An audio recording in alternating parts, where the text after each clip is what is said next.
out to her. Oh, and she retweeted. She retweeted her sister. So Sophie Cunningham retweeted what her sister said. Wow, that speaks volumes.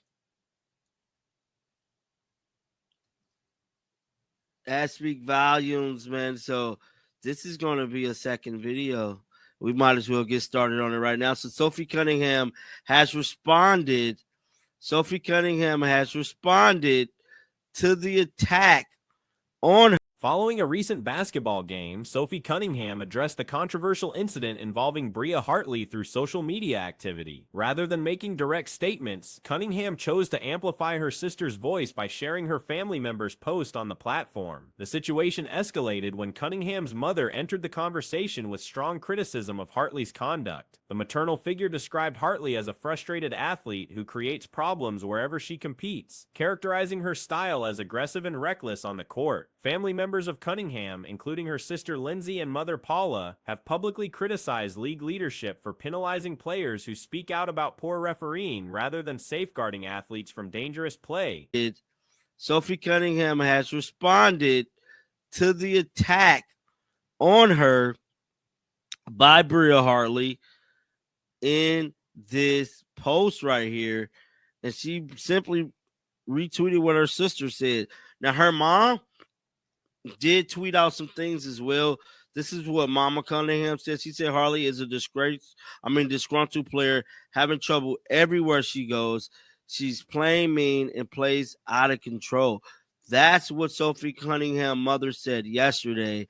And prayers. They highlighted Hartley's track record of uncontrolled behavior during games. Social media users echoed these concerns, with many pointing to Commissioner Kathy Engelbert's handling of such incidents. Critics expressed dissatisfaction with the league's response to what they view as systematic problems with player safety and officiating standards. The incident has generated significant online discussion, with search results prominently featuring coverage of the attack and responses from other prominent players. Paige Buckers weighed in on related officiating controversies involving Cunningham's previous comments about referee decisions. And prayers up for Sophie Cunningham. I put out a post too on my X account. This person said, prayers up for Sophie's sister Lindsay and mom Paula are calling out the league for finding players for calling out poor officiating instead of protecting players, and for Bria Hartley history as one of the out-of-control players.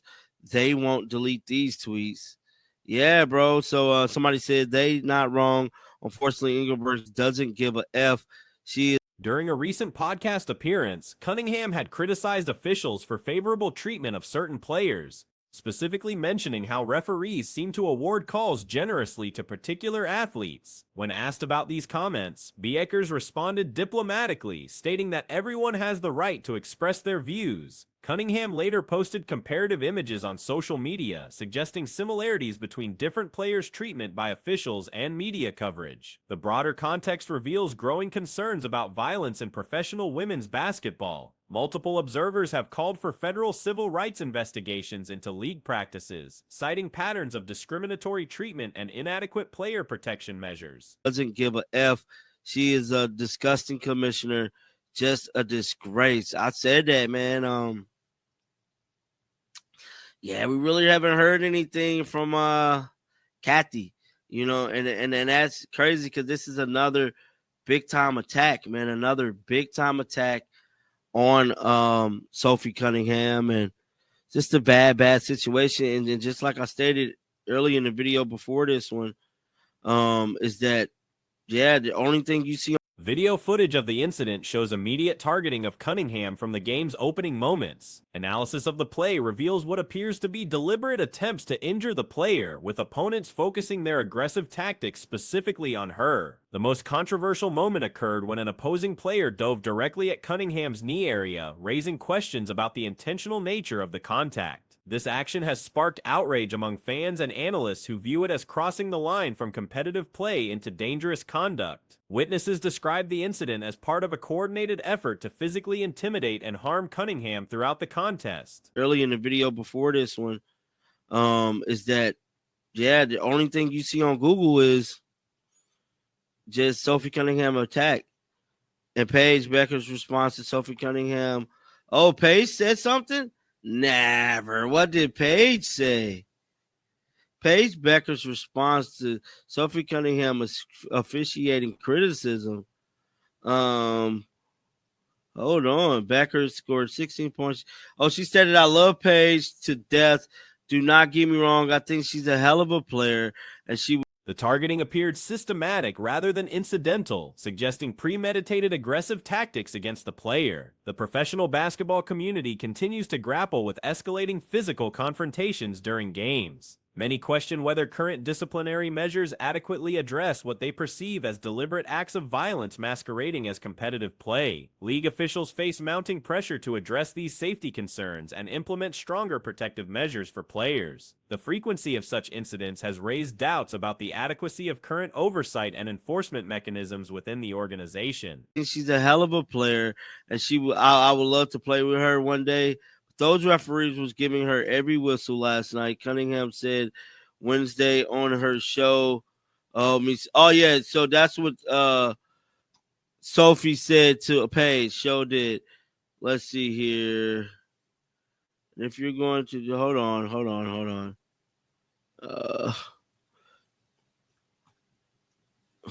on. So many pop-ups, man. Damn. Shake. Family members and supporters of affected players maintain that legal action may be necessary to ensure proper protection and accountability. They argue that both Cunningham and other players have grounds for formal complaints regarding the league's handling of player safety issues. The incident highlights ongoing tensions between competitive intensity and player welfare in professional sports. As physical play continues to escalate, stakeholders debate where to draw the line between acceptable competition and unacceptable endangerment of athletes. Current discussions center on whether existing rules and enforcement provide sufficient deterrent against overly aggressive play that puts players at risk of serious injury. Hold on. So many pop-ups, man. Damn. Shake, bruh. All right. Show me some podcasts. It's Friday Night Law, Sparta. Everyone is entitled to their own opinion. Becker's told reporters asked for a response. Becker's the first overall. So Paige basically saying everyone is entitled to their own opinion. Cunningham called hysteria by posting 2 photos on social media on Friday, one with her and Goats and other with her and Clark having a fun moment. The basketball community awaits official responses and potential policy changes to address these growing concerns about player safety and league accountability. The Indiana Fever recently completed what many consider the most unnecessary player acquisition in WNBA history. Kyra Lambert's contract with the team lasted just 4 days, from the 14th to the 18th, despite being offered a standard 7-day deal. Lambert's on-court contribution was minimal. Mitchie appeared for exactly 4 seconds during the Fever's matchup against Connecticut. The brevity of her playing time was so insignificant that it barely registered as meaningful participation. With her and Clark having a fun moment, they smelled the same to me, Cunningham wrote. So, man, that was kind of clickbaitish by the New York Times, man. And for those of you guys, like, that's kind of like a part of media, bro. So, yeah. I don't know, man. It's just an eerie situation. I feel like they need to definitely address this. That is the commissioner, the thing that is going on with. Her WNBA presence was so fleeting that the league's official website didn't even create a player profile page for her. The decision to release Lambert before her contract expired suggests the organization wanted to avoid paying her for the remaining 3 days. Since no games were scheduled during that period, management likely viewed keeping her under contract as wasteful spending. Over 2 contests, Lambert accumulated less than 5 seconds of actual game time, making her impact essentially non-existent. The timing of this move appears unrelated to Caitlin Clark's anticipated return to the lineup. WNBA loading page. What was the point? Like, what was the actual point? Who was Kyra Lambert? The Fever should just open tryouts at this point. I said it at the time. I'm like, what was the actual point of this? And then they go and waived her early. So she lasts from the 14th to the 18th. She lasts 4 days. She didn't even last the 7 days. They didn't even want to pay her for the last 3 days. They could have just paid her for the last 3 days. Like, there's no games in that spell.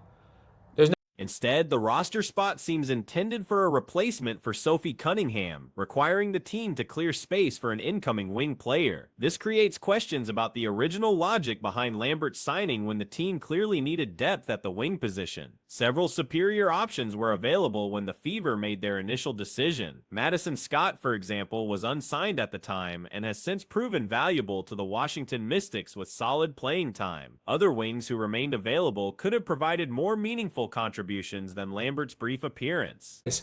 Like, there's no games in that spell. There's no games in the spell, and obviously my assumption is that they basically they signed her and they were able to get rid of her now because they're not playing in any games for 4 days. That's my assumption. My assumption is that the Indiana Fever have a big like spell, well, a big break, and that there's no point in keeping her under contract because they weren't going to re-sign her for a second 7 day. That's a fact. The scouting process that led to Lambert's selection appears flawed. Her overseas statistics were apparently misrepresented in the team's official announcement. The Fever claimed she averaged 15.4 points per game when her actual average was 8.2. They also stated she shot 42% from three-point range, while her real percentage was 20%. Additionally, her Euro Cup Guard of the Year recognition was from... Weren't going to re-sign her for a second 7 day. That's a fact. Across 2 games, she got less than 1 minute. She got 4 seconds. She got more than 4.5, but less than 5 seconds. In round up to 5 minutes, around up to 5 seconds. Wasn't going to work out. They used her in practice. She wasn't a good fit. On to the next. Don't see this correlates to Caitlin Clark's return. The Fever signing Kenny Carter. She signed to Saudi Arabia. This has nothing to do with Caitlin Clark's return, by the way. It has very little to do with Caitlin Clark's return. Lambert's background included playing in the Greek League, where she produced modest numbers against competition that includes amateur and semi-professional teams. The standard of play in this league is considerably lower than major European competitions like Spain or France. Taking a player averaging 8 points per game in such a league directly to the WNBA represents a significant talent gap. The disconnect between coaching staff and front office was evident when head coach Stephanie White was asked about Lambert. White appeared unfamiliar with the player, suggesting she hadn't observed Lambert's previous performances before the signing occurred. There's very little to do with Caitlin Clark's return. But this was the most pointless signing ever. And I'm like, this was one of those ones where I'm just like, what was the actual point? What was the point? Like, it made no sense at the time. You play her for 4 seconds. Like, the team needed wing depth. Madison Scott was available and you chose Kyra Lambert instead. Madison Scott's playing good minutes for the Washington Mystics. There are wings available. Like, at this stage in the year, you can make the argument that they lost Washington. The organization's lack of preparation was further demonstrated by their inability to accurately research Lambert's career statistics. The incorrect information in their press release suggests inadequate due diligence in the evaluation process. Lambert doesn't maintain a significant online presence or comprehensive statistical record, indicating her professional profile was limited. This situation highlights broader organizational issues within the Fever's front office operations. The team appears to lack proper scouting networks for monitoring international leagues and identifying legitimate talent. That they lost the Washington Mystics game because they went to sign a player who had no right to be, like, not no right, who had no reasoning to be at the WNBA level. Instead of just signing a wing, because they don't have scouting, they're not watching other leagues, they're not watching what happened in, I don't know, maybe you watch what happens in some other leagues and you're looking who's a dynamic wing. You're looking coming out of college.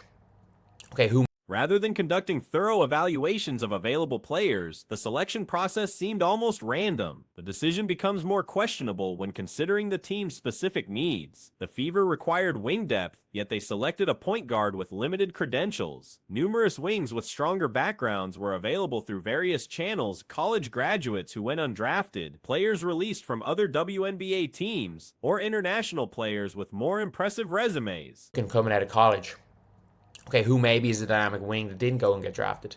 Let's start to look in the second and third rounds for players that got cut. Let's even if we're looking for shooting, there are players that are available.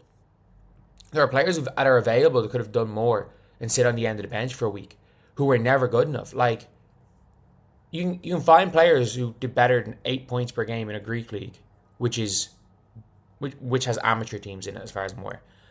Lambert's quick dismissal confirms what many observers suspected from the beginning. She was never a viable long-term option. The 4-second playing time suggests coaches had no confidence in her abilities during actual competition. Using her primarily for practice purposes over such a brief period indicates the signing served no meaningful purpose. The broader implications extend beyond this single transaction. Points per game in a Greek league, which has amateur teams in it, as far as I'm aware. If not fully amateur teams, a lot of amateur players. Like, the standard of the Greek league on the women's side is barely better than the standard of the Irish league. And I'm sorry, you're not just going to take an 8 point per game player out of the Irish league into the WNBA. It just doesn't work like that. It's not like she was killing it in Spain. It's not like she was killing it in France. She was a fine player in Greece. But, like, this one made no sense. This one never made any sense. This never made sense. When teams make decisions this poorly researched, it affects their credibility and wastes valuable roster opportunities. The WNBA operates with limited roster spots, making each signing decision crucial for competitive success. Moving forward, the Fever will likely pursue a wing player to address their actual positional needs. This replacement should provide more substantial contributions than Lambert's minimal involvement. This never made sense in the first place. Like, I don't know why. I don't know what the front office was doing. And like, Stephanie White was like, was she on your radar? No. Stephanie White, it was clear Stephanie White had never watched her play basketball before. Like, I don't know what the hell they were doing. Like, who did they even contact? Because they were like, oh, she played with... I'm just going to try to look up where she played. Who she had played with in the past. So, I think, did they say Brianne January? So, Brianne January...